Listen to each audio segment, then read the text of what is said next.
નમસ્કાર મિત્રો, એવન study YouTube ચેનલમાં તમારું હાર્દિક સ્વાગત છે। મિત્રો, આજના વિડીયોની અંદર ગુજરાત પોલીસ ભરતી 2021 જે ગુજરાત પોલીસની આવનારી ભરતી છે તેની અંદર મિત્રો કેટલાક મહત્વના ફેરફાર કરવામાં આવે છે।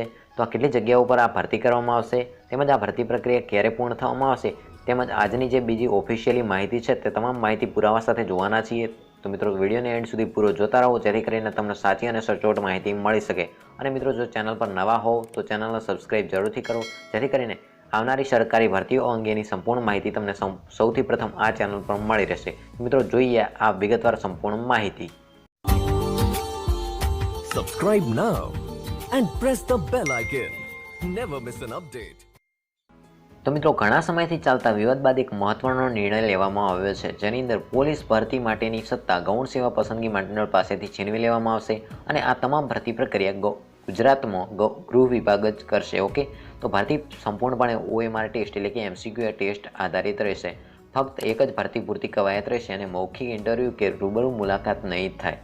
તો મિત્રો, આગળ જોઈએ કે અલગ અલગ ભરતી બોર્ડ બનાવી પરીક્ષા અને પરિણામની સાથે નિમણૂકની કામગીરી ગૃહ વિભાગ જ કરશે। તો આગળ જોઈએ, અનેક વિવાદો બાદ હવે રાજ્યના પોલીસ દળમાં કરવામાં આવતી બિનહથિયારી PSI, ASI constable, intelligence officer, હથિયારી પોલીસ કોન્સ્ટેબલ વગેરે વર્ગ 3ની જે મિત્રો જગ્યાઓ હવે ગૌણ સેવા પસંદગી મંડળની જગ્યાએ રાજ્યનો જે ગૃહ વિભાગ છે તે જ કરશે। જો કે આ માટે સરકારે નક્કી કરેલી શરતોનું પાલન પણ કરવું પડશે। ગુજરાત સરકારે અનેક આંદોલનો અને વિવાદો થયા ત્યારબાદ આ નિર્ણય લેવામાં આવ્યો છે। ગુજરાત ગૌણ સેવા પસંદગી સમિતિ એટલે કે ગૌણ સેવા પસંદગી મંડળ દ્વારા છેલ્લા કેટલાક સમયથી લેવાતી પરીક્ષાઓ, પરિણામ, નિમણૂક અને ભરતી જેવા મુદ્દાને લઈને અનેક વિવાદો અને આંદોલનો થઈ રહ્યા હતા। એ સંજોગોને ધ્યાનમાં લઈને મિત્રો વહીવટ વિભાગના સૂત્રો દ્વારા જણાવવામાં આવ્યું છે કે અત્યાર સુધી સંવર્ગ 3 હેઠળની ટેકનિકલ અને નોન ટેકનિકલની મિત્રો જે ભરતીઓ હતી તે ગુજરાત ગૌણ સેવા પસંદગી મંડળ દ્વારા કરવામાં આવતી હતી, પરંતુ હવે ગૃહ વિભાગ જ આ ભરતી પ્રક્રિયા કરશે।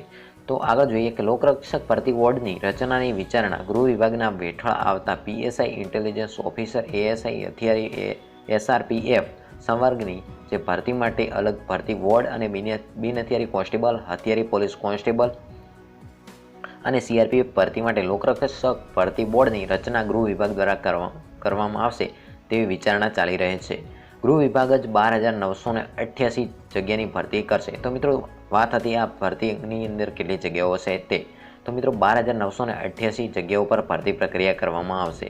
તો મિત્રો, આ ભરતી પ્રક્રિયા PSI, ઇન્ટેલિજન્સ ઓફિસર, ASI, હથિયારી, SRPF, બિનહથિયારી કોન્સ્ટેબલ, હથિયારી પોલીસ કોન્સ્ટેબલ, તો મિત્રો આ તમામ પોસ્ટ ઉપર ટોટલ થઈને 12,988 કુલ જગ્યાઓ પર ભરતી કરવામાં આવશે। તો ગૃહ વિભાગ દ્વારા કરવામાં આવશે એવું જણાવવામાં આવ્યું છે।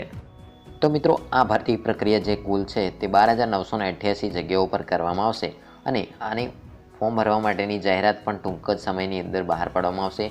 તો મિત્રો, તમને આજનો આ વિડીયો પસંદ આવ્યો હોય તો વિડીયોને લાઇક કરી અને ચેનલને સબસ્ક્રાઇબ જરૂરથી કરજો જેથી કરીને તમને મિત્રો ગુજરાત પોલીસ ભરતી અંગેની અને આવનારી સરકારી ભરતીઓ અંગેની તમામ માહિતી આ ચેનલ પર સૌથી પ્રથમ મળી રહેશે। અને મિત્રો, સબસ્ક્રાઇબ કરવું બિલકુલ ફ્રી છે।